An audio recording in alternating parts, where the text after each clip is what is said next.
अस्सलाम वालेकुम। Knowledge world की नई वीडियो में खुश आमदीद। नाजरीन, दज्जाल के बारे में बहुत से उलमा कराम का ख्याल है कि वो एक इंसान है जो हज़रत इब्राहीम अलैहिस्सलाम के दौर में मौजूद था, और अल्लाह ने शैतान के साथ दज्जाल की मौत को भी एक मुद्दत तक मुलतवी कर दिया। और यही वजह है कि दज्जाल आज तक जिंदा है।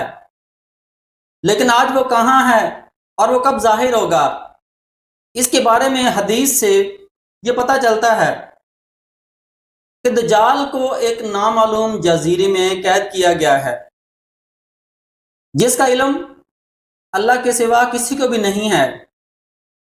मुतअद्दिद उलमा के मुताबिक दज्जाल का ठिकाना जापान के शैतानी समंदर में है, जबकि सही मुस्लिम की एक रवायत के मुताबिक दज्जाल का खरूज मशरक से होगा। बहुत सी अहादीस में मिलता है कि दज्जाल कौम यहूद से होगा और उसके पैरोकारों में ज़्यादातर यहूदी होंगे। अगर ईसाइयत की लोक दास्तानों को सुने तो इनमें दज्जाल का जिक्र कुछ इस तरह मिलता है कि दज्जाल एक ऐसे घर में पैदा होगा जिस घर के रहने वाले इंतहाई नेक और ईमानदार होंगे। ये खानदान यानी उसके वालिदैन सालों से बेटे की दुआ कर रहे होंगे, और फिर अल्लाह ताला उनके घर बेटा पैदा करेगा जो कि दज्जाल होगा। यहूदी दज्जाल को अपना मसीहा करार देते हैं। आज के दौर में यहूदियों के मुताबिक उनका मसीहा यानी निजात दहिंदा यहूदी होगा। हज़रत दाऊद अलैहिस्सलाम के शाही इस्लाम के ख़ानदान से होगा और तख्त दाऊद का जानशीन होगा। वो आम इंसानों की तरह परवरिश पाएगा, लेकिन वो गैर मामूली और बहुत सी पुरअसरार ताकतों का हामिल होगा।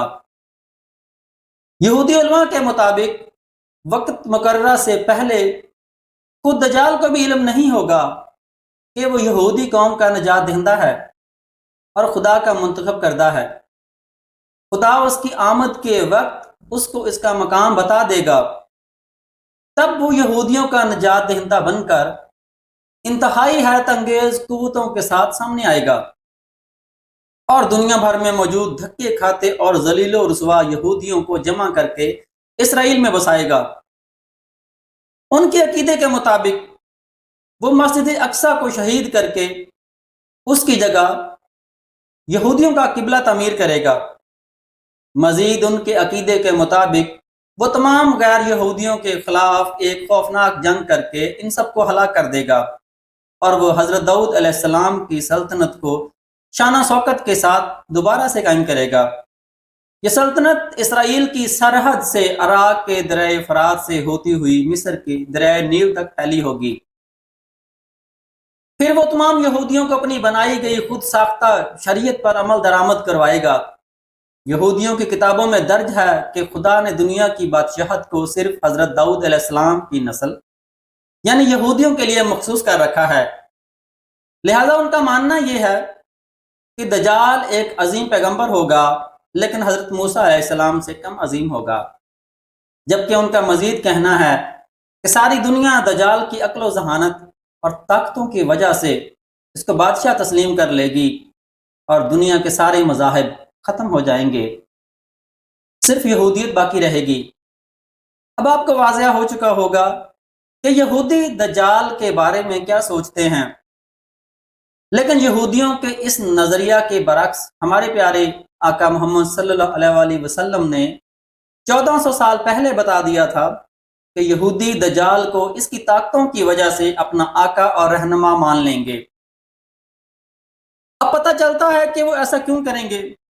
लिहाजा आज दुनिया में जितनी भी बदअमनी है वो यहूदियों की जानब से इसलिए फैलाई जा रही है कि जल्द अज जल्द अपने मसीहा को दुनिया पर हुक्मरान करके भेजा जाए। इसराइल का क़याम भी दज्जाल के इस्तकबाल की पहली बाकायदा तैयारी की वजह से है। यहूदी दज्जाल को एक खूबसूरत और खूबरू नौजवान मानते हैं, लेकिन इस्लाम के नज़दीक दज्जाल एक बदसूरत और काना शख्स होगा। उसके बाल घुंघरियाले होंगे जैसे उसके सर से सांप लटक रहे हों। उसकी रंगत सुर्खी माइल सफ़ेद होगी। اس کی پیشانی اور گردن بہت زیادہ چوڑی ہوگی، اس کا قد چھوٹا ہوگا اور کمر میں کب ہوگا۔ اس کے باوجود بھی وہ بہت طاقتور ہوگا۔ وہ عام انسانوں کی طرح اس کے وجود، اس کے جسم، اس کے خد و خال بہت طاقتور ہوں گے۔ وہ عام انسانوں کی طرح نہیں چل سکے گا۔ دجال ایک مرد ہوگا اور اولاد پیدا کرنے کی صلاحیت سے محروم ہوگا۔ اس کی پیشانی پر دونوں آنکھوں کے بیچ کافر لکھا ہوگا۔ دجال جنات پر قابو رکھتا ہے، جس نے جنات کی نسل میں شادی کی تھی، اور دجال کے آباء و اجداد کا تعلق حضرت سلیمان علیہ السلام کے دور سے ہے۔ حضرت سلیمان علیہ السلام نے جنات کو قید کیا تھا، تو ان جنات میں دجال کی بیوی اور اس کے آباء و اجداد بھی شامل تھے۔ دوستو، آج تک کے لیے اتنا ہی، اجازت دیجیے، اگلی ویڈیو میں پھر ملاقات ہوگی۔ جاتے جاتے تمام دوستوں سے درخواست جو اس چینل پر نئے ہیں، ویڈیو اچھی لگے تو لائک کریں، کمنٹس کریں اور دوستوں کے ساتھ شیئر کریں، اور چینل کو ضرور سبسکرائب کیجیے۔ اپنا بہت سا خیال رکھیے گا۔ اگلی ویڈیو میں پھر ملاقات ہوگی۔ اللہ حافظ۔